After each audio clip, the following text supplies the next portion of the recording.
Hello my dear friends, ఎలా ఉన్నారు?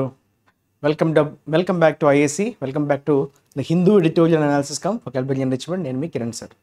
So మనం ఫ్రెష్గా మళ్ళీ వీకెండ్ సక్సెస్ఫుల్గా కంప్లీట్ చేసుకొని మళ్ళీ కొత్త వీక్లోకి అడుగు పెట్టేసాం. సో కొత్త ఎనర్జీతో కొత్త విషయాల్ని రైట్ ఆనందంగా ఆహ్లాదంగా రైట్ ఎంజాయ్ చేస్తూ మనం చాలా విషయాల్ని ఈరోజు నేర్చుకోబోతున్నాం. So revision, editorial, vocabulary and assignment వీటితో okay, what is the date today? I think it's 17th kada? Yes, sorry, 18th, right. So 18th March ki sambandhinచినటువంటి కంటెంట్ ఈరోజు కదా. So Monday. So let us discuss the things that is related to Saturday's assignment of the day ga వచ్చినటువంటి right things that we are going to discuss today in the form of assignment solution, right. So ఎవరైతే answer చేశారో ఒకసారి చూడండి, answer ఎందుకు wrong అయింది check చేసుకోండి. Correct అయిన వాళ్ళు I appreciate every one those who have attempted, because this is going to help you lot in the coming days, right. ఖచ్చితంగా మీ కాన్ఫిడెన్స్ని బూస్ట్ చేయడానికైతే ఈ సెషన్స్ బాగా హెల్ప్ అవుతాయి. That is guarantee from my side, right. ఒకసారి చూద్దాము. So let's check the solution part. The mural paintings at Lepakshi bear dash to the immense dash to art during the Vijayanagara era. The wide canvas murals can be found dash across the Vijayanagara kingdom from Hampi to Penugonda. ఇది ఆ రోజు పేపర్లో వచ్చినటువంటి ఆర్టికల్లోనే right. ఏ రోజుకి ఆ రోజు మనం పెట్టిన క్వశ్చన్స్ కూడా ఆ రోజు పేపర్లో ఉన్నటువంటి రైట్ కంటెంట్కి సంబంధించిందమ్మా. So you need to be very confident regarding the content. Okay, question ఎక్కడి నుంచి ఫ్రేమ్ చేస్తున్నారన్నది మీరు దాని గురించి చింత అయితే పెట్టుకోవాల్సినటువంటి అవసరం అయితే లేదు. ఓకే, సో మురాల్ అంటే ఏంటమ్మా, జనరల్గా ఒక లార్జ్ పిక్చర్ని ఉద్దేశించి మనం మురాల్ అని అంటాం. Okay, especially wall of a room or building. ఒక లార్జ్ పిక్చర్ని ఏదైతే పెయింట్ చేసి ఉంటామో దాన్ని మురాల్ అని అంటాం. ఓకే, ఒక వాల్ మీద రైట్, అదొక బిల్డింగ్ కావచ్చు, ఒక రూమ్ మీద ఆ పెయింటింగ్ని ఉద్దేశించి మనం దాన్ని మురాల్ పెయింటింగ్ అని చెప్పుకుంటాం. సో అది లేపాక్షి అనేటువంటి ఒక ప్రాంతం ఉంది అనంతపూర్లో. సో మీకు తెలిసి ఉండొచ్చు, దానికి హిస్టారికల్ సిగ్నిఫికెన్స్ అయితే ఉంది, రైట్. సో దాన్ని ఉద్దేశించి ఇక్కడ ఈ ఫిల్లర్స్ అన్నది దానికి సంబంధించినటువంటి క్వశ్చన్ అనమాట. సో బేర్ డాష్ అన్నాడు. ఓకే, సో మీకు అర్థం కావాల్సింది ఏంటి, what are the things you have to look for always. So చూడండి, the mural painting set Lepakshi, ఇదంతా మనకి సబ్జెక్ట్గా మనం చెప్పుకోవచ్చు. సబ్జెక్ట్ ఆఫ్ ద సెంటెన్స్ ఇది, సబ్జెక్ట్ ఆఫ్ ద సెంటెన్స్. మరి సబ్జెక్ట్ ఆఫ్ ద వర్బ్ ఏది, ఇది మీ వర్బ్. బేర్ అన్నది వర్బ్, ఇది వర్బ్. మరి సబ్జెక్ట్ ఆఫ్ ద వర్బ్ ఏది, పెయింటింగ్స్. ఇది మీకు చాలా ఇంపార్టెంట్. ఇది subject of the sentence at Lepakshi అన్నది అంతవరకు మనకి సబ్జెక్టే. ఎందుకు, వర్బ్ రావాలి కదా ఇమీడియట్గా. వర్బ్ ఎక్కడ వచ్చింది, బేర్. అంటే బేర్కి ముందు పార్ట్ అంతా మనం సబ్జెక్ట్. సరే ఇది సబ్జెక్ట్ని అనొచ్చు, ఎందుకంటే because it is called what do we say అమ్మా, నౌన్ ఫ్రేజ్గా మనం చెప్పుకోవచ్చు. Okay, subject can be a phrase, subject can be a clause, subject can be a single word. ఒక సింగిల్ వర్డ్ కావచ్చు సబ్జెక్ట్, ఒక ఫ్రేజ్ కావచ్చు, ఒక క్లాస్ కావచ్చు. ఇది noun phrase. Okay, noun phrase. అందులో మన మెయిన్ సబ్జెక్ట్ అంటే ఈ వర్బ్ని ఎఫెక్ట్ చేసేటువంటి సబ్జెక్ట్ ఏది అంటే మీరు ఏం చెప్పాలి, paintings. That is your plural. Lepakshi కూడా నౌనే, పెయింటింగ్స్ కూడా నౌనే. కాకపోతే పెయింటింగ్స్ అన్నది subject of your verb. Okay, అందుకే మనకి బేర్ వచ్చింది. బేర్స్ ఎందుకు రాలేదు, మీకు డౌట్ రావాలి, సార్ బేర్స్ ఎందుకు రాలేదు, ఎందుకంటే పెయింటింగ్స్ ఫ్లోరల్ కాబట్టి. When your subject is plural, your verb is singular. When your subject is singular, your verb will be plural. అంతేనా, కాదు కన్ఫ్యూజ్ అయ్యారా. సబ్జెక్ట్ సింగులర్ అయితే వర్బ్ కూడా సింగులర్ అవ్వాలి. సింగులర్ అంటే ఎస్ లేకపోవడం,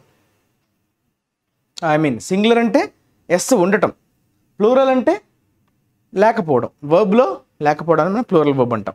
సింగులర్ వర్బ్ అంటే ఏంటమ్మా, ఎస్ ఆర్ ఎస్ ఉంటే రైట్. థర్డ్ పర్సన్ సింగులర్ ఉన్నప్పుడే అది పాసిబుల్ అవుతుంది, మీకు తెలుసు. అలానే ప్లూరల్ వర్బ్ ఏది అని అంటే ఏం చెప్తాం, ఎస్ లేకపోవడాన్ని ప్లూరల్ వర్బ్ అంటాం, రైట్. సో ఇది ప్లూరల్ వర్బ్, అందుకు రీజన్ క్లియర్. నెక్స్ట్, ఇప్పుడు వర్బ్కి తర్వాత ఏం రావాలి, ఇమీడియట్గా ఆబ్జెక్ట్ రావాలా. అది ఆబ్జెక్టా కాదా ఎలా తెలుస్తుంది, బేస్డ్ ఆన్ యువర్ వర్బ్. ఆ verb transitive Warba intransitive Warba మీద డిపెండ్ అయి ఉంటుంది. ఒకవేళ అది ట్రాన్సిటివ్ వర్బ్ అయితే ఖచ్చితంగా ఏం రావాలి? ఆబ్జెక్ట్ రావాలి. Object is nothing but noun. Object ఎప్పుడు కూడా నౌన్ అవ్వాలి. అది నౌన్ ఫ్రేజ్ అవ్వచ్చు, నౌన్ క్లాజ్ అవ్వచ్చు, సింగిల్ వర్డ్ నౌన్ అయి కూడా ఉండొచ్చు. సో మొత్తం మీద ఆబ్జెక్ట్ అనేది కూడా నౌనే, సబ్జెక్ట్ కూడా నౌనే, రైట్. సో ఇప్పుడు బేర్ అనేది ఏంటమ్మా? ఖచ్చితంగా you have to understand that it is,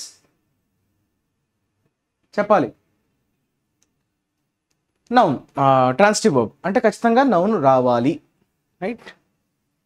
he bear all the problems. Okay, ఇక్కడ బేర్ అంటే టాలరేట్ అనే మీనింగా? మళ్ళీ అది కూడా ప్రాబ్లమే. బేర్ అంటే మనకు జనరల్గా టాలరేట్ అనే మీనింగ్ ఉంది. మరి ఇక్కడ ఇచ్చినటువంటి సెంటెన్స్లో టాలరేట్ అనే మీనింగ్ వస్తుందా? కాదు, టాలరేట్ అనే మీనింగ్ కాదు. బేర్ అంటే ధరించడం అనేటువంటి సెన్స్లో.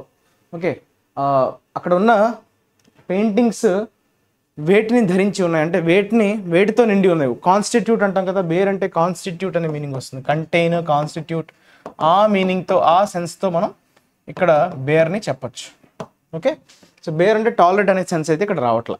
వర్బ్గానే వాడుతున్నాం కానీ వర్బ్లోనే టాలరేట్ అనే మీనింగ్ వస్తుంది, కంటైన్, కాన్స్టిట్యూట్ అనే మీనింగ్ కూడా మనం చెప్పుకోవచ్చు. So bear what? ఇప్పుడు dash to the immense dash. మళ్ళీ చూడండి, ఇమ్మెన్స్ అనేది మనకు బాగా తెలుసు. ఏంటి? యాడ్జెక్టివ్. రెండు దాని ఇండికేషన్ వచ్చింది అంటే ఇక్కడ ఖచ్చితంగా నౌన్. ఇది noun position, right. Noun position, అంతేనా? Noun position. ఇక్కడ కూడా నౌన్ పొజిషనే. క్లియర్ కదా? ఓకే, రెండు కూడా నౌన్స్ అని అర్థమైంది. ఎందుకంటే based on the clues that we have got. Immense adjective, దాని ఆర్టికల్ కూడా కనిపిస్తుంది. టు ఆర్ట్, టు ఆర్ట్ అన్నాడు, చూసారా? టు ఆర్ట్ అన్నాడు అంటే ఇది టు అనేది ప్రిపోజిషన్. ఓకే, టు అనేది preposition, right. During the Vijayanagara era the wide canvas murals can be found dash, can be found dash. చూసారా? ఫౌండ్ ఇదేంటి? స్టేటివ్ వర్బా? ఇది కూడా వర్బే. క్యాన్ బి ఫౌండ్ V3 ఫార్మాట్లో ఉంది ఇది కదా. ఫౌండ్ డాష్ అన్నాడు. ఎలా ఉన్నాయి? ఎలా మీరు దాన్ని కనిపెట్టచ్చు? ఫౌండ్ అంటే కనిపిస్తున్నాయి. ఓకే, ఇది స్టేటివ్ వర్బ్ అంటే ఇక్కడ ఖచ్చితంగా యాడ్జెక్టివ్ మిస్ అయింది. అర్థమైందా? కెన్ బి ఫౌండ్ అంటే కనిపించటం.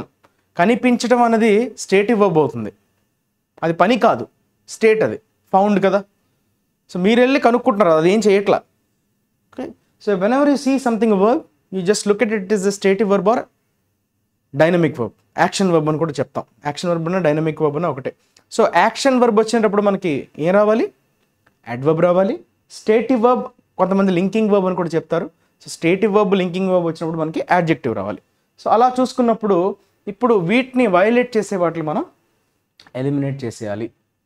టాలరెంట్, ఓకే, ఇది యాడ్జెక్టివ్. Tolerance noun.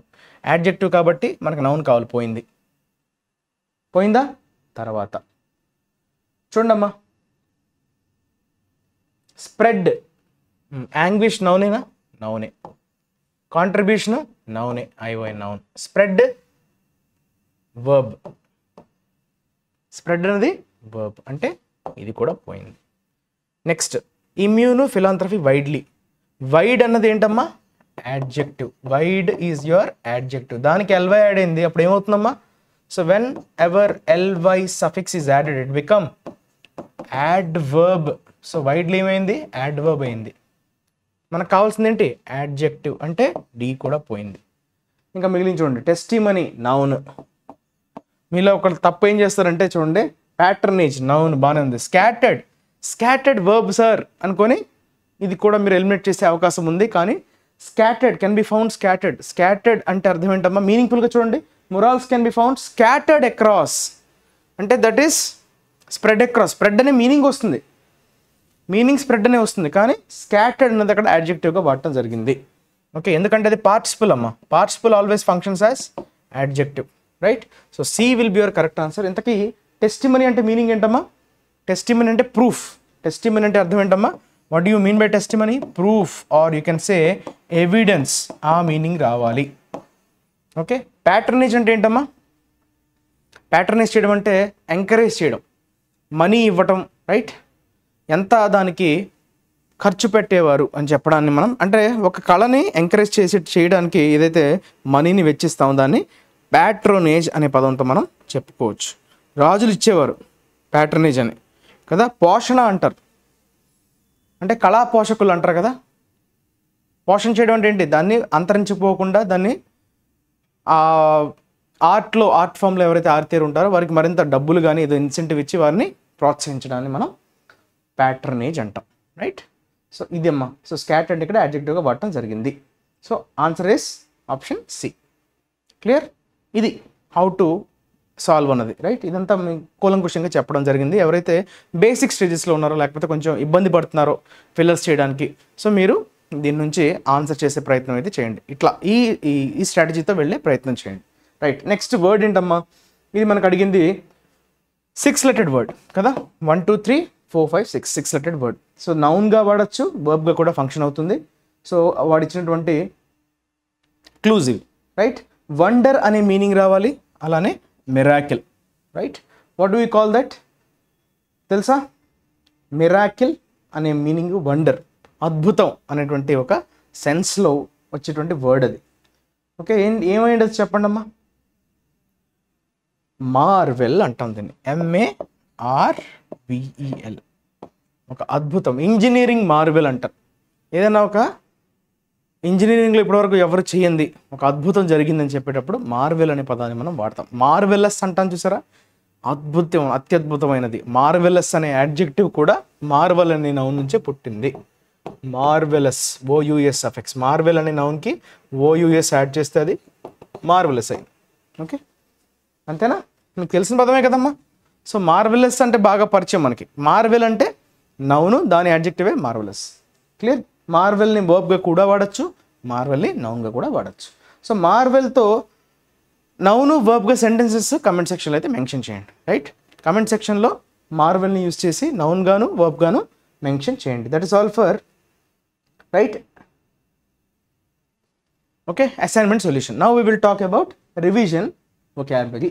రివిజన్ వొకాబులరీకి సంబంధించి ఒకసారి చూద్దామమ్మా, రైట్. వర్డ్స్ని జాగ్రత్తగా చదివినట్టే మీకు అనిపిస్తుంది చూడండి, రైట్. రైట్ ఆఫ్ అన్నాడు అంటే రాయటమనా? రైట్ ఆఫ్ అంటే what you mean by right of? Right of అంటే ఏంటమ్మా? బేసిక్గా రైట్ ఆఫ్ అంటే దేన్నైనా మీరు ఇగ్నోర్ చేయడం అనే సెన్స్లో వాడతాం, right.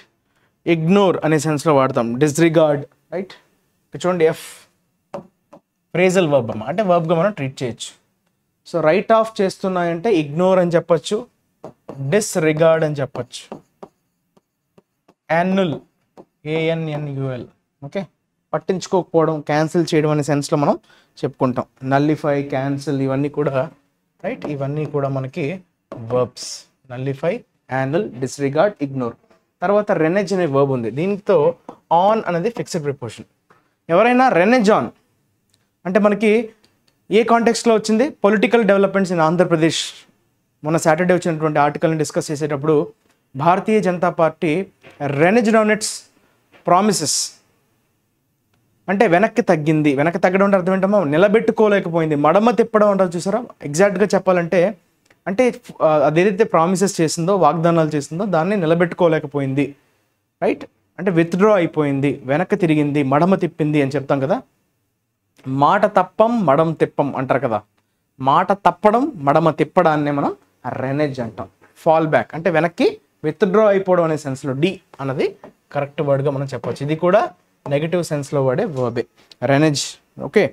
So which is nothing but withdraw అని చెప్పచ్చు, రీట్రాక్ట్ అనొచ్చు, అంతేనా. చెప్పిన మాటకి వెనక్కి వచ్చేయటం రీట్రాక్ట్, ఓకే. రీకాల్ అని కూడా చెప్పచ్చు, రీకాల్ అని చెప్పచ్చు. లేదంటే ఇంకేదైనా ఫ్రేజల్ వర్బ్ ఉందా? Withdraw, right. Back out, yes, back out అవ్వడం అన్నా కూడా. All these are similar words. Next discontent అన్నాడమ్మా. Discontent, okay. డిస్కంటెంట్ కూడా నౌనే. Discontent, so this is a negative prefix. Dissatisfaction అంటాం, రైట్. అగోండి ఏ యాజ్ ఇట్ ఈజ్ అదే పదం. సో ఇది కొంచెం నెగిటివ్ కాంటెక్స్లో వాడతాం. అసంతృప్తి అంటాం కదా, దట్ ఈస్ డిస్కంటెంట్. ఇది కూడా మనం చాలాసార్లు డిస్కస్ చేసాం. డిస్ప్లెజర్ అని, డిస్అఫెక్షన్ అని, అన్హ్యాపీ అని, డిస్అఫెక్షన్ అని చెప్పచ్చు. ఇవన్నీ కూడా similar words. Disaffection, dissatisfaction, unhappy కదా. So that is your discontent. Content అంటే ఏంటి? When you're completely satisfied. So dissatisfied, okay, అది కూడా డిస్కంటెంట్. కంటెంట్ అంటే సాటిస్ఫైడ్ని, డిస్కంటెంట్ అంటే డిస్సాటిస్ఫైడ్. తర్వాత బ్రూట్ అమ్మ. బ్రూట్ అంటే ఏంటంటే జనరల్గా మనకి ఏ కాంటెక్స్ట్లో వచ్చింది బ్రూట్ అనే పదం గుర్తుందా? బ్రూట్ మెజారిటీ గుర్తుందా మీకు? మనం నేర్చుకున్నప్పుడు ఎడిటోరియల్లో బ్రూట్ మెజారిటీ ఆఫ్ 151 సీట్స్ ఎవరిని ఉద్దేశించి ఈ ఫ్రేజ్ అన్నది చెప్పడం జరిగింది. Brute majority YSRCP 2019 general elections అంటాను, అసెంబ్లీ ఎలక్షన్స్లో. ఓకే, బ్రూట్ అంటే ఇంక చెప్పాను కదా మీకు, అబ్సల్యూట్ అని చెప్పుకున్నాం ఆ రోజు. అంటే ఎగ్జాక్ట్గా చెప్పాలంటే ఈ సెన్స్ అయితే వస్తుంది, అబ్సల్యూట్ మెజారిటీ అని. యాక్చువల్గా బ్రూట్ అంటే మీనింగ్ ఏంటి? బ్రూటల్ తెలుసా మీకు? బ్రూటల్ అటాక్ అంటారు. బ్రూటల్ అటాక్ వినుంటారు మీరు. యాసిడ్ దాడులు జరిగేటప్పుడు బ్రూటల్ అటాక్స్, రైట్? చాలా క్రూరమైన అనేటువంటి మీనింగ్ వస్తుంది బ్రూటల్ అంటే. బీస్ట్, యాక్చువల్గా బ్రూట్ అన్నది నౌన్, బ్రూటల్ అన్నది యాడ్జెక్టివ్. బ్రూటల్ అన్నది నౌన్ అమ్మ. సో ఈ రెండు కూడా నెగటివ్ కాంటెక్స్లో వాడే పదాలే. బ్రూటల్ అటాక్ అన్న బ్రూటల్ అనేది బ్రూట్కి సంబంధించినటువంటి adjective, right? So brute is nothing but your animal. Okay, ఒక పశువులాగా ప్రవర్తించడం అనే సెన్స్లో మనం బీస్ట్ అని చెప్పచ్చు, రైట్? మాన్స్టర్ అని, యానిమల్ అని, రైట్? మనకి మొన్న ఒక మూవీ కూడా రిలీజ్ అయింది కదా, యానిమల్ అని. సో ఎంత వైలెంట్గా ఉంటాడు రణబీర్ కపూర్ అందులో కదా. సో యానిమల్, మాన్స్టర్, బీస్ట్ ఇవన్నీ కూడా నెగటివ్ పదాలు, రైట్? సో బార్బారియన్ అని కూడా చెప్పచ్చు. బార్బారియన్ అంటే ఎవరమ్మా? అన్సివిలైజ్డ్ పర్సన్, కొంచెం కూడా సివిలైజ్డ్గా బిహేవ్ చేయడం బార్బారియన్ అంటాం. అన్సివిలైజ్డ్నే మనం బార్బారియన్ అని చెప్పచ్చు, రైట్? Uncivilised person. తర్వాత పుల్ ఆఫ్, ఇది కూడా వర్బే. Something you have been pulled off అంటే అర్థం ఏంటమ్మా? యూ సక్సీడెడ్, యూ అచీవ్డ్ అనే మీనింగ్లో వస్తాం. You accomplish, right? I was not able to pull off. I been trying for the past 3 years to get through this exam but I'm unable to pull off. So I'm unable to succeed. Pull off అంటే succeed, achieve అని చెప్పచ్చు. Succeed అని చెప్పచ్చు, achieve అని చెప్పచ్చు, right? Accomplish అని చెప్పచ్చు, right? ఇవన్నీ కూడా వర్బ్స్ అవుతాయి, రైట్? పుల్ ఆఫ్ అనేది పాజిటివ్ కాంటెక్స్లో వాడతాం. B is the correct answer. Achieve, succeed, accomplish. Okay అమ్మా. ఫుల్ఫిల్, ఇది కూడా చెప్పచ్చు. Fulfil, right? ఇవన్నీ కూడా దగ్గరగా ఉండే పదాలు, రైట్? నెక్స్ట్ ఎస్ట్రేంజ్డ్ అమ్మా. ఎస్ట్రేంజ్డ్ యాడ్జెక్టివ్ రూపంలో వాడతాం. సో ఎస్ట్రేంజ్డ్ అంటే ఇకపై వారితో మీరు కలిసి లేరు అని చెప్పడం, విడిపోయిన అనే సెన్స్లో వాడతాం. ఎస్ట్రేంజ్డ్ వైఫ్ అంటే ఏంటి? ఒకప్పుడు నా భార్య, ఇప్పుడు కాదు అని అర్థం. అంటే ఇప్పుడు మేము విడిపోయి ఉన్నాము, ఒకప్పుడు కలిసి ఉండేవాళ్ళం, ఇప్పుడైతే కలిసి లేమని చెప్పడం, దట్ ఈస్ ఎస్ట్రేంజ్డ్. మనం టీడీపీని ఉద్దేశించి ఎస్ట్రేంజ్డ్ యాలీ అని చెప్పాడు. అంటే ఒకప్పుడు ఫ్రెండ్గా ఉండేవారు, ఇప్పుడు మళ్ళీ ఎన్డీఏ కూటమిలోకి మళ్ళీ ఏదైతే టీడీపీని తీసుకున్నారో దాన్ని ఉద్దేశించి మనకి ఎస్ట్రేంజ్డ్ అనే అడ్జెక్టివ్ని వాడటం జరిగింది, right? So answer will be, చూడండి ఒకటే మిగిలింది కదా ఇంకా, ఎలినేటెడ్ అన్న. చూసారా? ఎలినేటెడ్ అన్న, సెపరేటెడ్ అని, అబండెంట్, డెజర్టెడ్. డెజర్టెడ్ అంటే మీనింగ్ ఏంటమ్మా? వదిలేసి వెళ్ళిపోవటం, ఒంటరిని చేసేయడం. అబండెంట్ అంటే వారిని ఇంకా వదిలేసేయడం అనే సెన్స్లో, రైట్? సి, ఆ సెన్స్లో మనం వాడతాం. So these are the different things related to revision vocabulary. Now let's move on to today's actual editorial with the title bonded favours అన్నాడు. ఫేవర్స్ అంటే ఏంటమ్మా? మనం ఏమన్నా ఫేవర్ చేయడం అంటే అర్థం ఏంటి? ఓకే, ఫేవర్ చేయడం అంటే వారికి హెల్ప్ చేసే విధంగా ఫేవర్ చేయడం. అయితే అది బాండెడ్ అంటున్నాడు. బాండెడ్ అంటే మీనింగ్ ఏంటి? ఇది యాడ్జెక్టివ్గా వాడాడు, అబ్జర్వ్ చేశారా? ఇది యాడ్జెక్టివ్, ఇది నౌన్. మనకి జనరల్గా బాండెడ్ లేబర్ అని వినుంటారు మీరు. బాండెడ్ లేబర్ అంటే ఏంటి? బాండ్ అంటే మీరు దాన్ని, అది కష్టం అని తెలిసినా కూడా మీరు దాని నుంచి బయటపడలేనటువంటి, అంటే కంపల్సరీ అయిపోతుంది, మీకు నచ్చినా నచ్చకపోయినా చేయాల్సిందే, మ్యాండేటరీ, ఆబ్లిగేటరీ, కంపల్సరీ అనే మీనింగ్తో మనం బాండెడ్ అనే యాడ్జెక్టివ్ని వాడచ్చు. ఇప్పుడు బాండ్ ఉంది, ఒక బాండ్. ఏ బాండ్? Relation bond. ఓకే, మన మధ్య బంధాన్ని మనం బాండ్ అంటాం కదా, దానికి దీనికి సంబంధం లేదు, రైట్? ఇక్కడ బాండెడ్ అంటే మీనింగ్ ఏంటి? బాండ్ రాస్తాం చూసారా? మీరు ఎప్పుడైనా ఒక జాబ్లో జాయిన్ అయ్యేటప్పుడు బాండ్ రాయాలి 2 years వరకు అని అంటారు. అంటే అర్థం ఏంటి? ఏం జరిగినా కూడా మీరు దాని నుంచి వెనక్కి రాలేరు, సో ఇట్స్ కంపల్సరీ మ్యాండేటరీ, ఒక రకంగా మీ మీద ఒక కంపల్షన్ని తీసుకొచ్చే ప్రయత్నం చేయడాన్ని బాండెడ్ అంటాం. సో బాండెడ్ లేబర్ అని మనం ఎక్కువగా వింటూ ఉంటాం. సో ఆ చాకరీ నుంచి మీరు బయటపడలేరు due to different obvious reasons. So అయితే ఆ ఫేవర్స్ ఏంటి, ఇది బాగా చర్చలో ఉన్నటువంటి అంశాన్ని మళ్ళీ ఈరోజు కూడా నేర్చుకోబోతున్నాం. Disclosures confirm fears of skeptics about electoral bonds. మళ్ళీ ఎలక్టోరల్ బాండ్స్కి సంబంధించి సుప్రీంకోర్టు ఏదైతే అక్షింతలు వేసిందో, ఆదేశాలు జారీ చేస్తుందో స్టేట్ బ్యాంక్ ఆఫ్ ఇండియాకి సబ్మిట్ చేయాల్సిందన్నట్టుగా ఎలక్షన్ కమిషన్ ఆఫ్ ఇండియాకి సబ్మిట్ చేయండి అని చెప్పింది కదా. సో ఆ నేపథ్యంలో మనకి ఈరోజు ఆర్టికల్ అనేది మనం డిస్కస్ చేయబోతున్నాం. అక్కడ ఏమంటున్నాడంటే డిస్క్లోజర్స్ బయట పెట్టే కదా, అది ఆల్రెడీ ఈసీఐకి సబ్మిట్ చేయడం జరిగింది state bank of India. So అందులోంచి వచ్చినటువంటి డేటా, డిస్క్లోజ్ చేసినటువంటి డేటా ఇన్ఫర్మేషన్ ఏదైతే ఉందో అది ఏం చేసింది, కన్ఫర్మ్ చేసింది. ఏంటి కన్ఫర్మ్ చేసింది, fears of skeptics about electoral bonds. Electoral bonds కోసం చాలామంది సందేహాల్ని వ్యక్తం చేశారు. స్కెప్టిక్స్ అంటే ఎవరమ్మా, ఎవరైతే సందేహాల్ని వ్యక్తం చేసిన వాళ్ళని మనం స్కెప్టిక్ అంటాం. ఓకే, స్కెప్టిక్ అన్నది బేసిక్గా ఒక కామన్ నౌన్గా మనం చెప్పచ్చు. ఓకే, స్కెప్టిక్ అనేవాడు ఎవరంటే రైట్ గల్లిబుల్కి ఆపోజిట్. గల్లిబుల్ అనే పదం విన్నారా? అంటే ఎవరైనా ఈజీగా మీరు మోసం చేయొచ్చు, వాళ్ళని మనం గల్లిబుల్ అంటాం. రైట్, అండ్ స్కెప్టిక్ అంటే ఎవరు, అతను అంత ఈజీగా మీరు మోసం చేయలేరు, అంత ఈజీగా మీరు చెప్పేదాన్ని ఆయన నమ్మడు, ప్రతిదాన్ని క్వశ్చన్ చేస్తాడు. రైట్, ఇది ఇలా ఎందుకు అయింది, అలా ఎందుకు జరగకూడదు అని ప్రతిదీ క్వశ్చన్ చేసేవాడిని స్కెప్టిక్ అంటాం. స్కెప్టిక్ అన్నవాడు కొంచెం తెలివైన వాడు, గల్లిబుల్ అనేవాడు చాలా వీక్. సో అతను ఈజీగా మనం బురుడి కొట్టించవచ్చు, అతన్ని మనం ట్రాప్లో వేయచ్చు, అతన్ని మోసం చేయొచ్చు. రైట్, ఈ రెండు కూడా మనం యాంటనిమ్స్గా చెప్పచ్చు, స్కెప్టిక్, గలిబుల్. సో అప్పుడు స్కెప్టిక్స్ కొంతమంది ఈ ఎలక్టోరల్ బాండ్స్ని ఇష్యూ చేసేటప్పుడే కొన్ని సందేహాలను వ్యక్తం చేశారు. ఆ సందేహాలు నిజమవుతున్నట్టుగా ఇప్పుడు రివీల్ అయినటువంటి ఇన్ఫర్మేషన్ ద్వారా మనకు అదే అనిపిస్తుంది, కన్ఫర్మ్ చేస్తుంది అని చెప్తున్నాడు. Right, so already election commission of India SBI ఇచ్చినటువంటి డేటాని ఏదైతే సుప్రీంకోర్టు ఆదేశించిందో దాన్ని రివీల్ చేయడం జరిగింది. సో అందు నుంచి వచ్చినటువంటి ఆ డిస్క్లోజ్డ్ డేటాని రైట్ మనం ఇప్పుడు డిస్కస్ చేయబోతున్నాం, అదే కన్ఫర్మ్ చేసిందని చెప్తున్నాడు.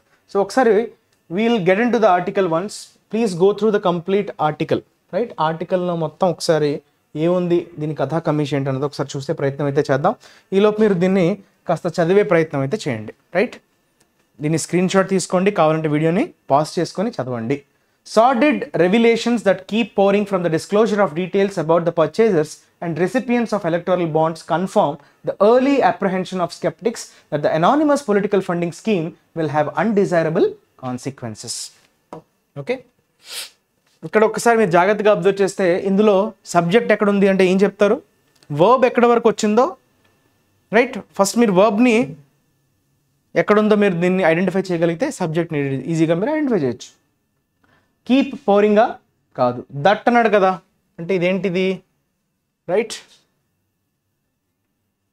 ఏమవుతుందమ్మా అది,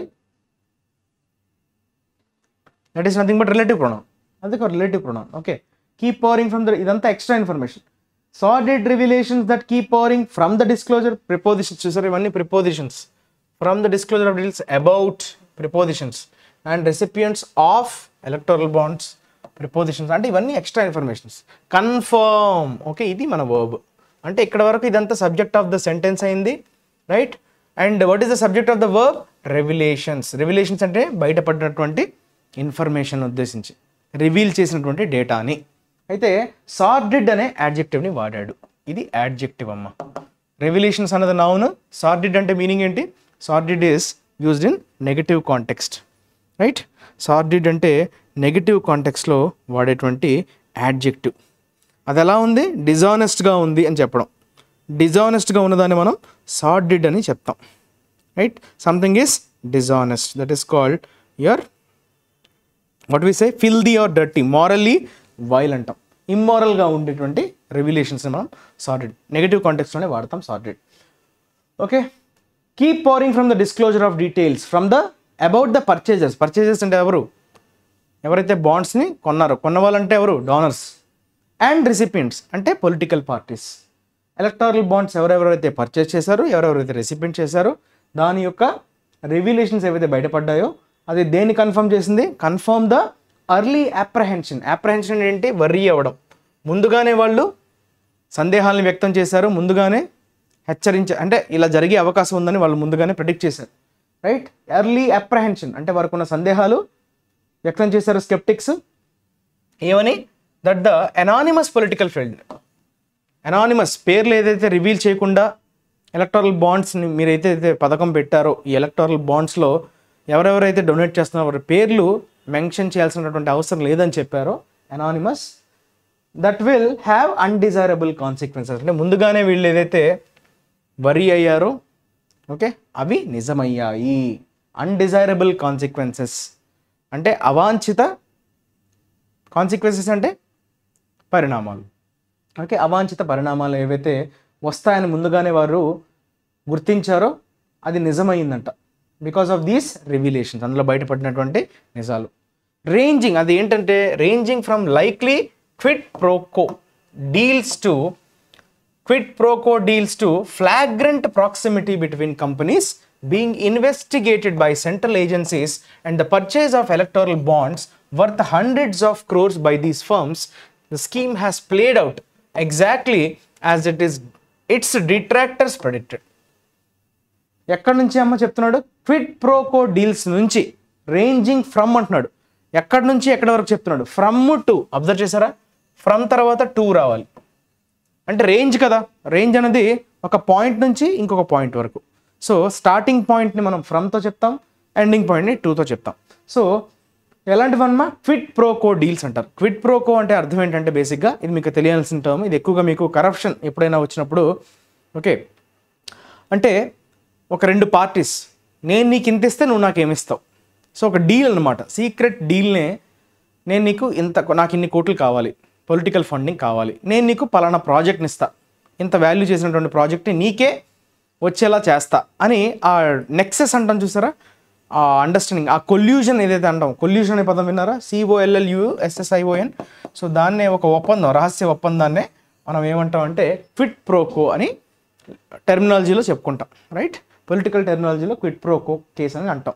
మనకి జగన్కి సంబంధించినటువంటి కేసెస్ ఏవైతే ఫైల్ అయ్యో మన చీఫ్ మినిస్టర్, సో అతనికి సంబంధించినటువంటివి చాలా వరకు ఈ క్విడ్ ప్రోకో కేసెస్కి సంబంధించినటువంటి ఆరోపణలే చాలా వరకు ఉన్నాయి. అతను వాళ్ళ ఫాదర్ హయాంలో, రైట్, ఇతని కంపెనీలో షేర్లు కొన్నట్టుగా, రైట్, తక్కువ వాల్యూ ఉన్నా ఎక్కువ డబ్బులు ఇచ్చి కొన్నారు, వాళ్ళకి ఏవో ప్రాజెక్ట్స్ అప్పచెప్పడం వల్ల ఇందులో ఇన్వెస్ట్ చేశారన్నట్టుగా ఆరోపణలు అయితే ఉన్నాయి. Quid pro quo to flagrant proximity, flagrant adjective which is used in negative context. Flagrant అంటే ఏంటమ్మా, నిస్సిగ్గుగా, ఎటువంటి నిర్లజ్జగా అంటాం కదా, నిస్సిగ్గుగా నిర్లజ్జగా, ఆ సెన్స్లో ఫ్లాగ్రెంట్ అనే పదాన్ని వాడతాం. ప్రాక్సిమిటీ అంటే ఏంటమ్మా, closeness. Proximity is your closeness. ఎవరెవరికి, between companies being investigated by central agencies, central agencies ద్వారా ఇన్వెస్టిగేట్ చేయబడుతున్నటువంటి సదరు కంపెనీలు. అలానే ఎవరెవరికి మధ్య ప్రాక్సిమిటీ అంటున్నాడు, క్లోజ్నెస్, ఈ పలానా సెంట్రల్ ఏజెన్సీస్ అంటే CBI కావచ్చు, ఎన్ఫోర్స్మెంట్ డైరెక్టరేట్ కావచ్చు, వారి చేత విచారణకి, రైట్, దర్యాప్తుకి గురవుతున్నటువంటి companies, and the purchase of electoral bonds worth hundreds of crores by these firms. So వారన్నిటి మధ్య ఆ క్లోజ్నెస్ అనమాట. ఎలక్టోరల్ బాండ్స్ అంటే వీళ్ళ మీద ఎవరైతే దాడులు చేస్తున్నా, స్పెసిఫిక్గా చెప్పాడు, సెంట్రల్ ఏజెన్సీస్ ద్వారా ఇన్వెస్టిగేట్ చేయబడుతున్న కంపెనీస్, తర్వాత వాళ్ళు తీసుకున్నటువంటి బాండ్స్, అంటే ఆ రెండు చాలా దగ్గరగా ఉన్నాయి. అంటే దీని అర్థం ఏంటి, ఎవరెవరైతే సెంట్రల్ ఏజెన్సీస్ ద్వారా ఇన్వెస్టిగేట్ చేయబడుతున్నారో వాళ్ళు ఆ పొలిటికల్ పార్టీస్ అండదండలు తీసుకొని మేము మీకు ఎంత ఫండింగ్ ఇచ్చేస్తాం, మమ్మల్ని వదిలేయండి అని చెప్పినట్టుగా అక్కడక్కడ నెక్సెస్ కనిపిస్తుంది అంతగా మనకు అర్థమవుతుంది. Okay, exactly the scheme has played out exactly as its detractors. అంటే ఇట్స్ అంటే ఎవరిది, ఎలక్టోరల్ బాండ్స్ అని అర్థం. ఎలక్టోరల్ బాండ్స్ని వ్యతిరేకించిన వాళ్ళని మనం డిట్రాక్టర్స్ అంటాం. డిట్రాక్టర్, డి అనేది నెగిటివ్, అంటే దాన్ని అపోజ్ చేసిన వాళ్ళు, సమర్థించని వాళ్ళు. వారు ఏదైతే ప్రిడిక్ట్ చేశారో ఎగ్జాక్ట్గా స్కీమ్ అదే బయటకి వచ్చేలా చేసింది. ప్లేడ్ అవుట్ అంటే దాన్నే రెప్లికేట్ చేసింది, వాళ్ళు ఏదైతే ముందుగానే ప్రిడిక్ట్ చేశారో, రైట్. డిట్రాక్టర్స్ అంటే ఏమనుకున్నామమ్మా, సమర్థించని వాళ్ళు. Fears that shell companies, okay, fears అంటే అందరిలో ఆందోళన ఉండేవి. ఏమని, షెల్ కంపెనీస్ అంటే అర్థం ఏంటంటే బేసిక్గా ఎంటీ కంపెనీ, అక్కడ నిజంగా ఏమీ ఉండదు, పేర్లోనే ఉంది. షెల్ అంటే ఏంటి, డొల్లా. షెల్ అంటే ఏంటమ్మా, shell is nothing but some empty thing, అందులో ఏదో ఉన్నట్టుగా అనిపిస్తుంది కానీ ఏమీ ఉండదు. సో షెల్ కంపెనీస్ అంటే అక్కడ ఉన్నట్టుగా పేపర్ మీద కనిపిస్తుంది కానీ యాక్చువల్గా అక్కడ ఒక కంపెనీ ఉండదు, అక్కడ ఎంప్లాయీస్ ఉండరు, పనులన్నీ జరుగుతున్నట్టుగా మనకి పేపర్ మాత్రమే కనిపిస్తుంది. దాన్ని మనం షెల్ కంపెనీస్ అంటాం. Shell companies and loss making entities may be used to buy the electoral bonds and donate them to parties seem to have come true. చూసారా, డైరెక్ట్గా కంపెనీస్ కాకుండా ఈ షెల్ కంపెనీస్ ద్వారా, తర్వాత లాస్ మేకింగ్ ఎంటిటీస్, ఓకే, లాభాలు కాకుండా నష్టాల్లో నడుస్తున్నటువంటి కంపెనీస్ వారిని ఉపయోగించుకొని ఈ ఎలక్టోరల్ బాండ్స్ని కొని వాటిని డొనేట్ చేస్తారు పార్టీస్కి అనేటువంటి భయాలు ఏవైతే ఉండేవో seem to have come true, అవి ఖచ్చితంగా నిజమైనట్టుగా మనకి కనిపిస్తున్నాయని చెప్తున్నాడు. The argument that waiver of the rule, waiver అంటే ఏంటమ్మా, దేనైనా తప్పించడం, దేనైనా తొలగించడం, దాన్ని వేవర్ అంటాం. లోన్ వేవర్స్ అంటారు, అంటే బకాయిల్ని కంప్లీట్గా వాట్ వి సే మాఫీ అంటాం కదా, that is waiver. Okay, waiver దేన్నమ్మా, ఏంటి ఆర్గ్యుమెంట్ అమ్మా, వేవర్ ఆఫ్ ద రూల్. ఏంటా rule? Political donations can be made by companies only up to a certain percentage of their profits will render the scheme illegal has been proved right. చూసారా, ఒక రూల్ని తొలగించారనమాట. ఏంటది ఆ rule? Political donations companies చేయాలన్నప్పుడు కొంత certain percentage, వాళ్ళకు వచ్చినటువంటి లాభాల్లో కొంత పర్సంటేజ్ని మాత్రమే వాళ్ళు కాంట్రిబ్యూట్ చేయగలరు అనేటువంటి రూల్ని తొలగించేశారనమాట. ఆ తొలగించడం వల్ల చాలా వరకు ఇల్లీగల్గా జరుగుతుంది, ఈ స్కీమ్ ఇల్లీగల్ అయిపోతుంది అని వీళ్ళు ఆర్గ్యూ చేశారు. ఆ ఆర్గ్యుమెంట్ ఇప్పుడు కరెక్ట్ అని ప్రూవ్ అయింది. అర్థమైందా మీకు? రూల్ ఏమంటున్నాడమ్మా, అంతకుముందు రూల్ ఉండేదనమాట. ఎలక్ట్రల్ బాండ్స్ రాకముందు పొలిటికల్ డొనేషన్ చేసేటప్పుడు ఒక సదరు కంపెనీకి వచ్చేటువంటి ప్రాఫిట్స్లో క్యాప్ ఉండేది. క్యాప్ అంటే ఏంటి? ఇంత పర్సంటేజ్ దాటి ఇవ్వకూడదు, మ్యాక్సిమం ఎంత ఇవ్వాలి అన్నది ఒక సర్టెన్ పర్సంటేజ్ అయితే ఉండింది. కానీ ఎలక్టోరల్ బాండ్స్ ఎప్పుడైతే ఈ స్కీమ్ని స్టార్ట్ చేశారో అప్పుడు దాన్ని ఏం చేశారు, ఆ క్యాప్ని తొలగించేశారనమాట. So waiver of that rule అంటున్నాడు, రైట్? సో అది అలా వేవ్ చేయడం వల్ల, అలా తొలగించడం వల్ల ఖచ్చితంగా ఈ స్కీమ్ ఇల్లీగల్ అవుతుందని వాళ్ళు ఏదైతే ప్రెడిక్ట్ చేశారో, రైట్, ఖచ్చితంగా విల్ రెండర్ ద స్కీమ్ అంటే that will make the scheme. Render అంటే that will change, that will make అనే మీనింగ్ వస్తుంది. ఓకే, అది ఇల్లీగల్గా మారబోతుంది ఈ స్కీమ్ అని ఏదైతే ఆర్గ్యూ చేశారో అది రైట్ అని ప్రూవ్ అయింది. The supreme court of India did well to voice these concerns, flagging the potential for wrongdoing and striking down the bond scheme in its entirely as unconstitutional. Supreme court అయితే చాలా మంచి పనే చేసింది to voice these concerns, వీటిని బయట పెట్టడంలో, ఈ పలానా ఇష్యూస్, ఓకే, వీటి చుట్టూ నెలకొన్నటువంటి సమస్యల్ని బయట పెట్టడంలో చాలా మంచి పాత్రనే పోషించింది సుప్రీం కోర్ట్. ఫ్లాగింగ్ అంటే ఏంటమ్మా, హైలైటింగ్. ఫ్లాగింగ్ ద పొటెన్షియల్ అంటే highlighting the potential means the chance. Okay, potential అంటే ఏంటమ్మా అక్కడ అర్థం? పొటెన్షియల్ అంటే chance for wrong doing and striking down the bond scheme. Okay, దాన్ని కంప్లీట్గా అన్కాన్స్టిట్యూషనల్గా ప్రకటించేసింది కదా, దాన్ని కంప్లీట్గా కొట్టివేసింది. అది ఏమాత్రం కూడా రాజ్యాంగ విరుద్ధంగా ఉన్నాయని కంప్లీట్గా అది ఎంటైరిటీ అని చూసారా, మొత్తంగా అది రాజ్యాంగ విరుద్ధంగా ఉందన్నట్టుగా సుప్రీంకోర్టు కొట్టేసింది. However, the delay in disposing of the multiple challenges to the scheme without ever staying its operation over these years has had its own cost. కాకపోతే ఏమైందంటే ఈ మల్టిపుల్ ఛాలెంజెస్, ఈ స్కీమ్ చుట్టూ నెలకొన్నటువంటి ఛాలెంజెస్ ఏవైతే ఉన్నాయో, సవాళ్ళు ఏవైతే ఉన్నాయో దాన్ని డిస్పోజ్ చేయడంలో, డిస్పోజ్ తర్వాత ఆఫ్ అన్నది ఫిక్స్డ్ ప్రపోర్షన్. డిస్పోజ్ ఆఫ్ చేయడం అంటే ఏంటమ్మా, దాన్ని పరిష్కరించడం, దాన్ని ఏదో ఒకటి చేసి, రైట్, డిస్పోజ్ ఆఫ్ చేసామంటే దాన్ని అక్కడికి ముగించడం అనే సెన్స్లో వాడతాం. So when you're trying to dispose of something means అక్కడితో దాని పని అయిపోయింది అని చెప్పడం, అంటే కంప్లీట్ చేయడం. సో అలాంటి ఛాలెంజెస్ని డిస్పోజ్ చేయడంలో బాగా జాప్యం వచ్చింది, డిలే వచ్చింది. Okay, without ever staying its operation. కానీ పోనీ ఎటువంటి డిస్పోజింగ్ ఆఫ్ జరగలేదు కదా, అక్కడతో అయిపోలేదు, స్టేయింగ్ కూడా ఎటువంటి జరగలేదు, దాన్ని ప్రస్తుతానికి ఆపేయండిని స్టే కూడా విధించలేదు. రైట్, డిస్పోజ్ ఆఫ్ చేయలేకపోయింది. అలానే ఆ ఆపరేషన్స్ ఏవి కూడా జరగకూడదు, అంటే ఎలక్టోరల్ బాండ్స్ అనేది ఇంప్లిమెంట్ చేయొద్దు అప్పుడే అన్నట్టుగా స్టే కూడా ఎటువంటిది విధించడం జరగలేదు ఇన్ని సంవత్సరాలుగా. Has had its own cost, దానివల్ల చాలా వరకు నష్టం అయితే జరిగింది. హ్యాస్ ఇట్స్ ఓన్ కాస్ట్ అంటే అర్థం ఏంటమ్మా, ఇలా చేయడం వల్ల అప్పటికే చాలా నష్టం జరిగిపోయింది. It is a sobering thought. Sobering అనేది నెగిటివ్ కాంటెక్స్లో వాడతాం. సాబరింగ్ అనేది నెగిటివ్ కాంటెక్స్లో వాడతాం. సాబరింగ్ అంటే ఏంటమ్మా, కొంచెం ఇబ్బంది పెట్టే, ఓకే, సీరియస్, అన్ప్లెజెంట్ అనే మీనింగ్లో వాడతాం. Thought for all those invested in democracy related. Invested అంటే అక్కడ ఏంటంటే పెట్టుబడులు పెట్టారనే మీనింగ్ కాదు, ఓకే, ఇన్వాల్వ్డ్ అనే మీనింగ్ వస్తుంది. ఇక్కడ ఇన్వెస్టెడ్ అంటే ఇన్వాల్వ్డ్ ఇన్ డెమోక్రసీ, ప్రజాస్వామ్యంలో భాగం అయిన వాళ్ళందరూ. Okay, it's a sobering thought for all those invested in democracy, for all those involved in democracy అనే మీనింగ్లో వాడతాం. To note that the political and corporate classes have lived up to the public expectation that they are ready to use the scheme for mutual benefit rather than solve the problem of unclean funds vitiating the election campaign. చూసారా, అందరిలో ఎటువంటి thought వచ్చింది, ఈ డెమోక్రసీలో involve అయిన వాళ్ళందరికీ ఒక unpleasant thought వచ్చింది. ఏంటది, పొలిటికల్ క్లాస్, కార్పొరేట్ క్లాస్, వీళ్ళు రెండూ కూడా ఓకే, అందరికీ ఎక్స్పెక్టేషన్ ఏంటమ్మా, they are ready to use a scheme. Electoral bond స్కీమ్ని ఎలా వాడుకోవడానికి వాళ్ళు సిద్ధమయ్యారంట, మ్యూచువల్ బెనిఫిట్. మేము మీకు ఇది ఇస్తాం, క్విడ్ ప్రోకో అన్నాం కదా, మ్యూచువల్ బెనిఫిట్. గవర్నమెంట్ పలానా ప్రాజెక్ట్ వారికి ఇస్తే వారు మాకు పొలిటికల్ ఫండింగ్గా మాకు ఎలక్షన్స్కి అయ్యే ఖర్చులను వాళ్ళు ఇవ్వాలి అన్నట్టుగా డీల్ కుదుర్చుకోవడం. సో అక్కడ మ్యూచువల్ బెనిఫిట్కే దారి తీసింది తప్ప పొలిటికల్ క్లాస్కి, కార్పొరేట్ క్లాసెస్కి, rather than solve the problem.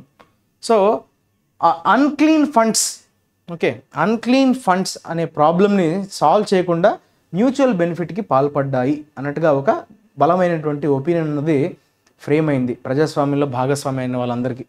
Right, vitiating the election campaign. Vitiate అంటే damaging.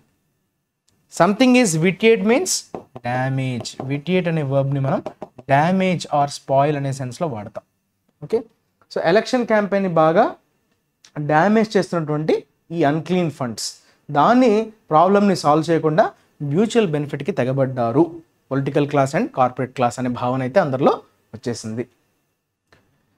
Some details about who donated to which party are emerging now. ఇప్పుడిప్పుడే బయటపడుతున్నాయి ఎవరు ఎవరికి ఎంత డొనేట్ చేశారు, కొంత details. Okay, to which party are emerging now ప్రస్తుతానికైతే బయటపడుతున్నాయి. థ్యాంక్స్ టు, దీని అర్థం ఏంటమ్మా, థ్యాంక్స్ టు అంటే బికాస్ ఆఫ్. థ్యాంక్స్ టు అనే ఎక్స్ప్రెషన్ ఎప్పుడు వాడతాం, బికాస్ ఆఫ్ అనే కంజంక్షన్ బదులుగా మనం థ్యాంక్స్ టు వాడతాం. Because of a few parties having disclosed their names and given them to the Election Commission of India on the court's orders. Court ఇచ్చినటువంటి ఉత్తర్వుల ప్రకారం ఎలక్షన్ కమిషన్ ఆఫ్ ఇండియా ఏం చేసిందమ్మా, దానికి submit చేసినటువంటి names, okay, కొన్ని పార్టీలు అయితే డిస్క్లోజ్ చేసేసాయి పేర్లు. Okay, and given them to election commission of India. Election commission of ఇండియాకి, ఈసీఐకి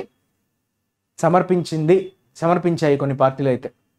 ఓకే, సో దానివల్ల ఎవరెవరైతే ఇన్వాల్వ్ అయ్యారో, ఏ పార్టీకి ఎన్ని డొనేషన్స్ వచ్చాయన్న డీటెయిల్స్ అనేవి ఇప్పుడు బయటపడుతున్నాయి.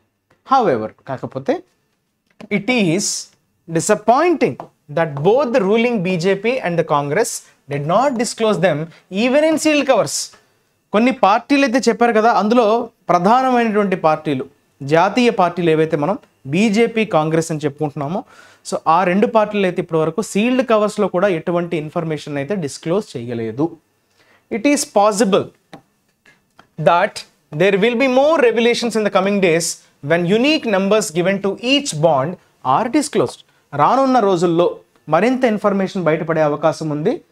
దేన్ని బేస్ చేసుకున్నామా, ఆల్రెడీ ప్రతి బాండ్కి ఒక యునీక్ నెంబర్ అనేది ఇవ్వడం జరిగింది. సో ఆ యునీక్ నెంబర్స్ అనేవి బయటపడితే మరిన్ని కొత్త విషయాలు అనేవి బయటపడే అవకాశాలు ఉన్నాయి. మోర్ రివీలేషన్స్ అంటే మోర్ ఇన్ఫర్మేషన్. రైట్, ఇప్పటి వరకు బయటపడని డేటా, ఇన్ఫర్మేషన్ రానున్న రోజుల్లో బయటపడే అవకాశం అయితే ఉంది. The role of investigative agencies has been politically controversial, especially under the present regime, but the strong correlation between searches and arrests on one hand and the dates of purchase of bonds on the other shows the center in a bad light. చూసారా, political గాను రాజకీయంగా బాగా దుమారం రేపింది, కాంట్రవర్షియల్గా తయారయ్యాయి. ఏవమ్మా, ఈ investigative agencies యొక్క, దర్యాప్తు సంస్థల యొక్క పాత్ర ఏదైతే ఉందో అది ఆల్రెడీ చాలా రాజకీయంగా దుమారం రేపింది కదా. ఎందుకంటే ప్రస్తుతం ఉన్నటువంటి ప్రభుత్వం అంటే బీజేపీ ప్రభుత్వంలో ఈ దాడులు ఎక్కువగా జరుగుతున్నాయి. వారి స్వపార్టీలో ఉన్నటువంటి వ్యక్తుల మీద దాడులు జరగట్లేదు, అపోజిషన్ పార్టీలో ఉన్న వాళ్ళ మీద విపరీతమైనటువంటి అటాక్స్ జరుగుతున్నాయి. ఒకవేళ అలా జరుగుతున్నా వాళ్ళందరూ బీజేపీ వైపు వచ్చేస్తుంటే వాళ్ళకి ఇమ్యూనిటీ వచ్చేస్తుంది, వారికి ఎటువంటి దాడులు అయితే జరగట్లేదు, రైట్? సో అది బాగా కాంట్రవర్షియల్ అయింది. But the strong correlation between searches and arrest on one hand, చూసారా, ఈ సెర్చ్లు అరెస్టులు ఒకవైపు, దాంతో కొరిలేషన్ ఏంటమ్మా? సంబంధం, ఆ రెండింటికి సంబంధం. ఈ సెర్చ్లు అరెస్టులు ఒకవైపు జరుగుతున్నాయి, రెండో వైపు ఆ బాండ్స్ ఏవైతే పర్చేజ్ చేశారో వాటి డేట్స్, ఈ రెండింటి యొక్క లింక్ ఏదైతే ఉందో, ఓకే, ఆ సంబంధం అంటే వీళ్ళ మీద దాడి చేసిన వెంటనే కొన్ని రోజులకి అక్కడ బాండ్స్ని పర్చేస్ చేస్తున్నట్టుగా ఇది దేన్ని సూచిస్తుందమ్మా? సెంటర్ని చాలా బ్యాడ్ లైట్లు చూపిస్తుంది. ఓకే, షోస్ సెంటర్ని బ్యాడ్ లైట్, అంటే సెంటర్ ఏదో తప్పు చేసింది, సెంటర్ కనుసైగల్లోనే ఇవన్నీ జరుగుతున్నాయి, అంటే సెంటరే ఒత్తిడి చేసినట్టుగా, మీరు మీ ఇన్వెస్టిగేటివ్ ఏజెన్సీస్ మీద మీతో దాడులు చేయిస్తున్నా అంటే ఫోర్స్ఫుల్గా వారి చేత ఇప్పిస్తున్నట్టుగా, మీకు వేరే గత్యించడం లేదు అన్నట్టుగా వారి మీద ప్రెషరైజ్ చేస్తున్నట్టుగా మనకి కనిపిస్తుంది. అంటే సెంటర్ని ఒక బ్యాడ్ లైట్లో చూపించే ప్రయత్నం జరుగుతుంది. It will be A dark day for democracy if it emerges that the agencies were use to arm twist people into making political contributions.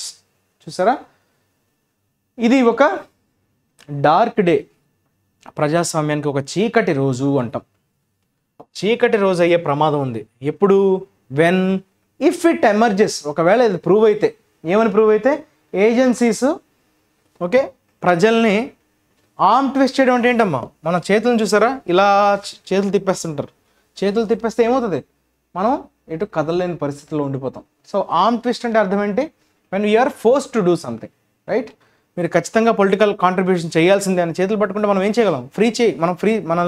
మనల్ని మనం ఫ్రీ చేసుకోవడానికి డెఫినెట్లీ వీల్ కాంట్రిబ్యూట్. సో నిజంగా అలాంటిది కానీ బయటపడితే, ఈ ఏజెన్సీస్ని ఇలా వాడుకున్నారు, ఓకే, ఈ పొలిటికల్ కాంట్రిబ్యూషన్స్ కోసం వాడుకున్నారు అని ఒకవేళ ప్రూవ్ అయితే కనుక అది మాత్రం ప్రజాస్వామ్యానికి ఒక చీకటి రోజుగా మారిపోతుందని చెప్తున్నాడు, right? The BJP has అన్సర్ప్రైజింగ్లీ emerged the largest beneficiary, having received well above 6,000 crores and nearly half the contributions made through the bonds route.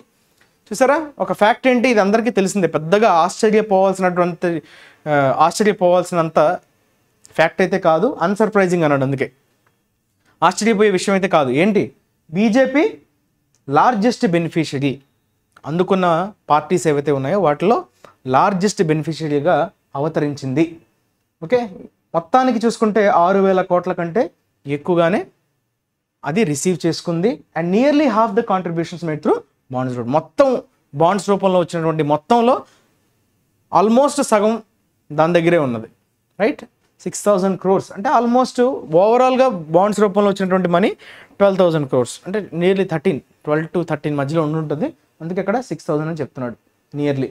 However, its attempt to describe contributions as comparatively low if seen against the fact that it has the largest number of Lok Sabha members is quite naive or worse, self-incriminating. చూసారా, మంచి పదాలు వాడాడు, మంచి information కూడా ఇచ్చాడు. It's attempt అంటే ఎవరు attempt అమ్మా? బీజేపీ అని అర్థం. బీజేపీ ఏం అటెంప్ట్ చేస్తుంది? ఏం చెప్పాలని ప్రయత్నిస్తుంది? టు డిస్క్రైబ్ కాంట్రిబ్యూషన్స్, మాకు వచ్చినటువంటి డొనేషన్స్ని బేస్ చేసుకొని ఏమని చెప్తుంది? కంపారిటివ్లీ లో, మాకు ఇంతమంది స్ట్రెంగ్త్ ఉన్నారు కదా, ఇంతమంది ఎంపీలు ఉన్నారు కదా, సో మాకున్నటువంటి ఎంపీల సంఖ్యతో పోల్చుకుంటే ఈ డొనేషన్స్ అయితే చాలా తక్కువే అన్నట్టుగా చెప్పడానికి ప్రయత్నిస్తుంది BJP. Okay, against the fact that it has the largest number of Lok Sabha members. అలానే ఏమైనా రాజ్యాంగంలో రాసిందా ఎక్కువ మెంబర్స్ ఉంటే డొనేషన్స్ ఎక్కువ ఉండాలి అని? కాదు కదా. అంటే వీళ్ళు చెప్తున్న విషయం ఎలా ఉంది? కంప్లీట్గా వాళ్ళని సెల్ఫ్ డిఫెండ్ చేసే ప్రయత్నం మాత్రమే జరుగుతుంది, కానీ అందులో లాజిక్ అయితే లేదు. ఇట్స్ క్వైట్ నెయివ్ అంటే ఏంటమ్మా? అన్సోఫిస్టికేటెడ్. ఓకే, నెయివ్ అంటే అన్సోఫిస్టికేటెడ్, అంటే బాగా వర్స్గా ఉంది. సెల్ఫ్ ఇంక్రిమినేటింగ్ అంటే మేము తప్పు చేసాం, తప్పు చేయట్లేదని చెప్పట్లేదు వాళ్ళు. చూసారా, డిఫెండ్ చేసుకునే ప్రయత్నం చేస్తున్నారు. తక్కువే కదా, మాకున్న సంఖ్యలో పోల్చుకుంటే ఇంకా ఎక్కువ రావాలి అంటే తప్పు చేశారనే కదా అక్కడ. సెల్ఫ్ ఇంక్రిమినేటింగ్ అంటే మేము ఇంక్రిమినేటింగ్ అంటే మిస్టేక్ చేశాము అన్నట్టుగా ఎక్యుజేషన్ని ఒప్పుకోవడం, రైట్? సెల్ఫ్ గోల్ వేసుకోవడం అన్నట్టుగా అయిపోయింది. Power and influence to do attract power and influence do attract political funding, but misusing them either by muscular demonstration or the promise of the reward will ultimately be subversive of democracy. చూసారా, ఓవర్థ్రో అంటాం. సబ్మిర్సివ్ అంటే ఏంటమ్మా, దేన్నైనా overthrow or you can say undermine అనేటువంటి సెన్స్లో మనం వాడతాం. Okay, ప్రజాస్వామ్యాన్ని అణచివేస్తున్నట్లుగా, ఓకే, దాన్ని ఓవర్త్రో చేసే విధంగా అయితే ఉంటుంది. ఏంటి పవర్ అన్నది, ఇన్ఫ్లుయెన్స్ అనేది ఖచ్చితంగా పొలిటికల్ ఫండింగ్ అయితే అట్రాక్ట్ చేస్తుంది. అంటే ఎవరైతే అధికార పార్టీలో ఉంటారో ఖచ్చితంగా వారికే ఎక్కువగా ఫండింగ్ అయితే వెళ్తుంది. ఎందుకంటే కంపెనీస్కి కానీ రైట్, కంపెనీస్కి ఆల్రెడీ పవర్లో ఉన్న వాళ్ళతోనే అవసరాలు ఉంటాయి. సో ఆబ్వియస్లీ పొలిటికల్ ఫండింగ్ అనేది పవర్ ఇన్ఫ్లుయెన్స్ ఎవరికైతే ఉంటుందో వారికి ఎక్కువగా ఉంటుంది అనడంలో ఎటువంటి సందేహం అయితే లేదు. కాకపోతే ప్రాబ్లం ఎక్కడొచ్చింది, మిస్యూజింగ్ దెమ్, వారిని తప్పుగా ఉపయోగించుకోవడం. ఓకే, బై మస్కులర్ డెమాన్స్ట్రేషన్ అంటే ఏంటి, ఒత్తిడి తీసుకురావడం వారి మీద, రైట్, ఫోర్స్ చేయడం. Or the promise of reward, లేదంటే ఒకటి ఇన్వెస్టిగేటివ్ ఏజెన్సీస్ ద్వారా మీ మీద దాడులు చేపిస్తాం అని చెప్పి భయపెట్టించడం కావచ్చు, లేదంటే మేము మీకు పలానా రివార్డ్ ఇస్తాం, మీరు మాకు ఇది ఇస్తే మేము మీకు అది ఇస్తాం, క్విడ్ ప్రోకో. అలా చేయడం వల్ల ఖచ్చితంగా ప్రజాస్వామ్యాన్ని అపహాస్యం చేసినట్లుగా అవుతుంది, ఓవర్త్రో చేసిన విధంగా అవుతుంది అన్నట్టుగా మనకి చివరిలో ఎడిటర్ తన ఒపీనియన్ని చెప్పడం జరిగింది. ఓకే, అండర్మైన్ అంటాం ఆర్ ఓవర్త్రో అని చెప్తాం. సబ్వర్సివ్, సబ్వర్షన్ నౌన్, సబ్వర్ట్ వర్బ్, గుర్తుందా మీకు? సబ్వర్ట్, సబ్ అంటే అండర్ అమ్మ. ఓకే, సబ్ అంటే under, subvert verb, Subversion noun. Clear? So with this we have completed today's editorial. Hope you have learnt so many good things today. ఈ content ద్వారా మనకి current information తెలుస్తుంది, మంచి మంచి పదాలు తెలుస్తున్నాయి, దేన్ని ఎక్కడ ఉపయోగించాలో తెలుస్తున్నాయి, చాలా విషయాలు మనం నేర్చుకుంటున్నాం కదా. So this is how insightful reading editorial. Now let's move on to today's vocabulary point of వ్యూలో మనం వచ్చిన వర్డ్స్ని మనం ఒకసారి ఫాస్ట్గా నేర్చుకునే ప్రయత్నం అయితే చేద్దాం. ఇందులో చాలా వర్డ్స్ రిపీట్ అవుతుంటాయేమో, ఆల్రెడీ వచ్చిన వర్డ్సే వస్తుంటాయి, మనం ఏం చేయలేం. ఆ రోజు వచ్చినటువంటి వర్డ్స్ అని నేను చెప్తున్నా, నేను ఏదో మళ్ళీ కావాలని చెప్పట్లా. ఈరోజు మీరు ఇవన్నీ చెక్ చేసుకోవచ్చు, పేపర్లో ఉన్న పదాలను నేను తీసుకున్నా. ఇవి ఆల్రెడీ మనం డిస్కస్ కూడా చేసి ఉంటాం. కాకపోతే ఎవరెవరైతే కొత్తగా ఫాలోవర్స్ మనకి ఫాలో అవుతుంటారో వారందరికీ మళ్ళీ ఇది రిపీట్ అవుతుంది. బట్ రిపీట్ చేయడం వల్ల కూడా మీకు ఏంటంటే ఫాస్ట్గా రిజిస్టర్ అయిపోతాయి. పెరీనియల్, ఇది యాడ్జెక్టివ్గా వాడతాం. సో వాట్ ఈస్ పెరీనియల్ అమ్మా? ఎఫెమరల్, పెరీనియల్, ఈ రెండు కూడా మనకి జనరల్గా ఏమవుతాయి, యాడ్జెక్టివ్స్.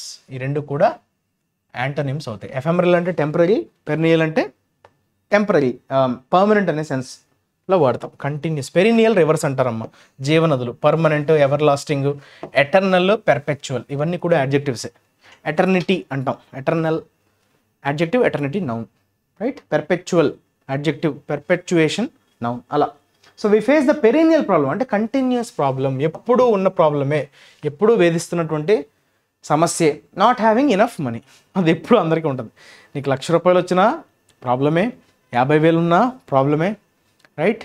సో మనీ అన్నది constant problem, irrespective of the salary you earn, right? That is your perennial, lasting very long time or happening repeatedly all the time, that is perennial. Next, vindicate, ఇది verb కదమ్మా. vindicate, ATE వచ్చింది కదా అంటే verb. అది అంటే ఏంటమ్మా, దేన్నైనా సమర్థించడం. అంటే మీరు ఒక స్టేట్మెంట్ని చెప్పేటప్పుడు దానికి సపోర్టివ్ స్టేట్మెంట్ని ఇవ్వడం, అంటే ఎగ్జాంపుల్ ఇచ్చి దాన్ని సపోర్ట్ చేసే పని చేయడం, జస్టిఫై చేయడం, రైట్. జస్టిఫై అనొచ్చు, వారెంట్ అనొచ్చు, సబ్స్టాన్షియేట్ అంటే దాన్ని సపోర్ట్ చేసే స్టేట్మెంట్ని మీరు ఇష్యూ చేయడం, జస్టిఫై చేయగలడం, దాన్ని మనం విండికేట్ అంటాం. The decision to include Morris in the team was completely vindicated, justified when he scored 2 goals. 2 goals score చేయడం ద్వారా అతన్ని ఎందుకు టీంలోకి తీసుకున్నారో అనే డెసిషన్కి జస్టిఫై చేసినట్టుగా జరిగింది. జస్టిఫై చేసే విధంగా అతను స్కోర్ చేశాడు 2 goals, right. To prove that what someone said or did was right are true. Next, feeble, ఇది ఏంటమ్మా, యాడ్జెక్టివ్ అమ్మా. ఏంటి ఫీబుల్ అమ్మా? స్ట్రాంగ్కి ఆపోజిట్ ఫీబుల్, కాంక్రీట్, స్ట్రాంగ్, వీటికి ఆపోజిట్ ఫీబుల్. ఫీబుల్ అంటే వీక్, రైట్. ఫ్రెయిల్ అనొచ్చు, డెలికేట్ అనొచ్చు, ఓకే, వీక్ అని చెప్పచ్చు. ఇవన్నీ కూడా నెగటివ్ కాంటెక్స్లో వాడే యాడ్జెక్టివ్స్. వల్నరబుల్ అని కూడా చెప్పచ్చు, దగ్గరగా ఉండే పదాలు. Vulnerable, susceptible. ఓకే, ససెప్టబుల్ అని కూడా అంటారు, ససెప్టబుల్, రైట్. సో ఇవన్నీ కూడా వీక్ అనే మీనింగ్లో వచ్చేటువంటి పదాలు. Weak and without energy, strength or power. Next equivocation. Equivocation noun. Equivocate, equivocal adjective, equivocate, right. ఇది verb. Equivocal, equivocally adverb, right. So అంటే ఏంటమ్మా, అస్పష్టంగా చెప్పడం, అంటే ఒక క్లారిటీ లేకపోవడం, వేగ్గా ఉండడం, అన్సర్టైన్గా ఉండడం. ఆంబిగ్విటీ అంటాం చూసారా, ఆంబిగ్విటీ, ఇండెసిషన్, అన్సర్టైనిటీ, స్పష్టంగా లేకపోవడం. అదే ఈక్వివోకల్. అనీక్వివోకల్ అంటే విచిత్రంగా ఏంటంటే, అనీక్వివోకల్ అంటే మనం ఏదో అస్పష్టంగా లేదనుకుంటాం, అనీక్వివోకల్ అంటే క్లారిటీగా ఉందని చెప్పడం. ఇది పాజిటివ్ కాంటెక్స్లో వాడతాం. సంథింగ్ ఈజ్ అనీక్వివోకల్ అంటే క్లియర్. ఈక్వివోకల్ అంటే no clarity, right. ambiguity, indecision, negative words. He answered openly and honestly without hesitation or equivocation. Negative word. Okay, without clarity. Not clear. Something which is not clear is right. Introspect, verb. Introspection, noun. Spect అంటే ఏంటమ్మా, దీన్ని SPECT అనే రూట్తో మీరు గుర్తించవచ్చు.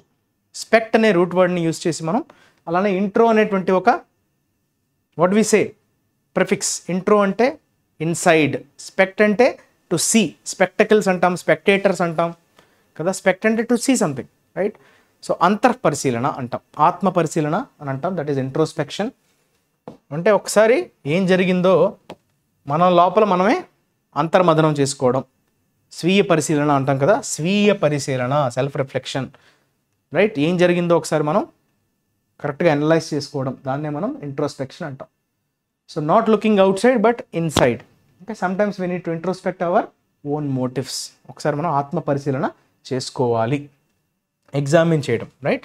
Examine and consider your own ideas. మీ స్వీయ పరిశీలన అది, రైట్. ఎగ్జిలరేటింగ్, ఇది యాడ్జెక్టివ్ అమ్మా. పాజిటివా నెగిటివా ఇది? Obviously it is used in positive context. And exhilarating experience అంటే చాలా ఆహ్లాదాన్ని కలిగించినటువంటి ఒక ఎక్స్పీరియన్స్, ఒక అనుభవం, right. Breathtaking, positive context. Exciting, positive context. Causing strong feelings of happy, excitement and elation. Elation అన్నా హ్యాపీనే అన్నా ఒకటే. ఇలేషన్ అంటే ఎక్స్ట్రీమ్లీ హ్యాపీ, రైట్. ఎక్స్టాటిక్ అంటారు కదా, ఎక్స్టసీ. ఎక్స్టసీ, ఇలేషన్ కూడా ఎక్స్ట్రీమ్లీ హ్యాపీ అనే మీనింగ్తో వచ్చే పదాలు. ఎలేషన్, ఎక్స్టసీ, రైట్. ఎగ్జిలరేటింగ్ ఎక్స్పీరియన్స్ అంటే ఎక్సైటింగ్ ఎక్స్పీరియన్స్. తర్వాత కంటెన్షియస్. కంటెన్షియస్ యాడ్జెక్టివ్ అమ్మా, నెగిటివ్ కాంటెక్స్లో వాడే యాడ్జెక్టివ్ ఇది. కంటెన్షియస్ అంటే ఏంటమ్మా, కంటెన్షన్ అనే నౌన్కి, ఓకే, ఈ నౌన్కి యాడ్జెక్టివే కంటెన్షియస్. కంటెన్షియస్ డిబేట్ అంటే కాంట్రవర్షియల్ అంటాం. కాంట్రవర్షియల్, వివాదపూరిత అని అంటాం, వివాదపూరితమైనది. కాంట్రవర్షియల్, డిస్ప్యూటబుల్, డిబేటబుల్ అంటే ఒక కంక్లూజన్ రాకపోవడం, ఎప్పుడు కూడా దాని మీద చర్చలు జరుగుతూనే ఉంటాయి కానీ ఎటువంటి అవుట్కమ్ రాకపోవడం. She has some very contentious views, చాలా వివాదాస్పదమైనటువంటి వ్యూస్ ఉన్నాయి, ఒపీనియన్స్ ఉన్నాయని అర్థం, రైట్. సాబరింగ్, ఇది మళ్ళీ వచ్చింది చూసారా. అన్ప్లెజెంట్ అని చెప్పుకున్నాం కదా నెగటివ్ కాంటెక్స్లో వాడే adjective. Sobering experience, sobering thought అని అనుకున్నాం కదా. Sobering opinion. Frightful, odious, unpleasant, abysmal, worst. Something worst, frightful, భయపెట్టే విధంగా, ఇబ్బంది పెట్టే విధంగా, అన్ప్లెజెంట్గా ఉండడం, right. Surviving a car accident is a sobering experience, చాలా అన్ప్లెజెంట్ ఎక్స్పీరియన్స్ అని చెప్పడం. Making you feel serious or think about serious matters, చాలా సీరియస్గా అనిపించడం, భయం కలిగించే విధంగా అనిపించడం, రైట్. ఇబ్బంది పెట్టేలాగా అనిపించడం, దట్ ఈస్ సాబరింగ్ ఎక్స్పీరియన్స్, రైట్. సాబర్ అంటారు. సాబర్ అనే పదం చాలా కామన్ నౌన్గా వాడతాం అమ్మ. సాబర్, సింపుల్ అండ్ సాబర్ అంటే ఎటువంటి మందు అలవాటు లేని వ్యక్తిని మనం సాబర్ అంటాం. That is a common noun used in a positive context. Simple and sober person అంటాం అంటే అతనికి మందు తాగే అలవాటు లేదు, is a very simple person. Teetotaller అనే పదం కూడా వాడతాం. టీ టోటలర్, టీ టోటలర్ అంటే who does not have the habit of drinking. Okay, so ఎటువంటి అలవాట్లు లేని వ్యక్తిని మనం టీటీ ఆల్టర్నేటివ్ కూడా చెప్తాం. వన్ వర్డ్ సబ్స్టిట్యూట్స్లో అడుగుతుంటాడు ఎగ్జామ్స్లో, right? So let us look into assignment of the డేని మీరు ఈరోజు అందరూ ఖచ్చితంగా ఆన్సర్ చేయాలి, రైట్? అసైన్మెంట్ సొల్యూషన్ అయిపోయింది కదా. Yeah, this is your assignment of the day, right? ఖచ్చితంగా మీరు అందరూ ఆన్సర్ చేయాలమ్మా. ఖచ్చితంగా మీ యొక్క సబ్జెక్ట్ కాన్ఫిడెన్స్ అనేది బిల్డప్ అవుతుంది ఈ ఎక్సర్సైజ్ వల్ల, రైట్? ఖచ్చితంగా అయితే ఆన్సర్ చేయండి, మీ ఫ్రెండ్స్తో కూడా షేర్ చేయండి, right? I'm expecting you to answer these questions. 1 2 3 4 5 6 related word అడుగుతున్నాడు. వర్బ్ పాజిటివ్ కాంటెక్స్ట్లోనే వాడతాము. వాటికి నౌన్ ఫామ్ ఉంటుంది, యాడ్జెక్టివ్ ఫామ్ కూడా ఉంటుంది. ఆ పదానికి సంబంధించినటువంటి ఈ వర్బ్కి సంబంధించినటువంటి నౌన్ ఫామ్ ఎగ్జిస్ట్ అవుతుంది, యాడ్జెక్టివ్ ఫామ్ ఎగ్జిస్ట్ అవుతుంది. Urge, encourage, egg on. ఓకే, ఎవరినైనా ఎంకరేజ్ చేయడం, అర్జ్ చేయడం అనే సెన్స్లో వాడతాం. రిక్వెస్ట్ చేయడం, వారిని చేసే విధంగా పురుగొల్పడం అనేటువంటి సెన్స్లో మనం చెప్పచ్చు, right? What is that word, right? అది verb. Next, local said the hospitality sector in the city is still at a dash stage and only dash following the supreme court's November 2019 judgment on the Ayodhya temple, right? ఇది ఒక్కసారి జాగ్రత్తగా గమనించండి. ఇక్కడ కూడా ఒక blank, 2 blanks ఇచ్చాడు, 4 options. 5th నోటాను కూడా include చేయండి, ఇది మర్చిపోతున్నాం మనం. NOTA, none of the above, right? So ఇచ్చినటువంటి ఆప్షన్స్ని బేస్ చేసుకొని ఖచ్చితంగా ఆన్సర్ చేసే ప్రయత్నం చేయండి. That's all for today. Thank you for watching the video. మళ్ళీ రేపు దీని సొల్యూషన్తో పాటు రేపు వచ్చినటువంటి ఎట్టోజాలు మనం అందరం డిస్కస్ చేద్దాం. మీకున్న కన్సర్న్స్ ఏమైనా ఉంటే వాటిని మీరు కమెంట్ సెక్షన్లో ఖచ్చితంగా మెన్షన్ చేయండి. వీడియోని లైక్ చేయడం అయితే మర్చిపోవద్దు. Thank you for watching. Your Kiran sir signing off. Have a great day. Stay tuned to IAC.